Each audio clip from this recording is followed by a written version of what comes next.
Hi hello friends, ఎలా ఉన్నారు? బాగున్నారా? నిన్న మా రైల్వే న్యూ కాలనీలో అయితే గ్యార్మీ షరీఫ్ అయ్యిందండి.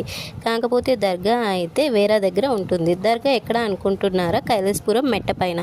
ఆ దర్గాకి వెళ్ళాలంటే చాలా మెట్లు ఉంటాయి. కొంచెం ఓపిక తెచ్చుకొని వాటర్ అది పట్టుకొని అయితే వెళ్ళండి. ఎండలో అయితే అస్సలు వెళ్ళొద్దు. ఇలా పండగల పూటలు అయితే పర్వాలేదు, కానీ ఎక్కడ లేని ఎనర్జీ మనకు వచ్చేస్తుంది. మనకి రాకపోయినా ఆ దేవుడు అనేవాడు ఉంటాడుగా, పక్కా ఇస్తాడండి. మా బాబు చూడండి, అలసిపోయి ఆగి ఆగి వాటర్ తాగి తాగి వెళ్తున్నారు. చాలా మెట్లు అయితే ఎక్కువ ఉన్నాయండి. మీరు పెద్దవాళ్ళు ఎవరైనా రావాలి అనుకుంటే కొంచెం కేర్ఫుల్గానే రావాలండి. ఎందుకంటే మెట్లు ఎక్కడానికి కొంచెం ఇబ్బంది పడతారు కదా, కొంచెం చూసుకొని బయలుదేరండి. మీరు రాలేదు అని ఫీల్ అవుతున్నారా? రాలేకపోతున్నామని ఫీల్ అవుతున్నారా? దేనికి ఫీల్ కాకండి, మీకోసం నేనున్నానుగా. అందుకే మీకోసం ఈ నిషాన్ని వచ్చిన వాళ్ళందరూ తీసి పట్టుకొని వచ్చిన అప్లోడ్ చేస్తున్నాను. అయితే స్టార్ట్ అయిందండి. వీడియో నచ్చినట్లయితే లైక్ చేసి షేర్ చేసి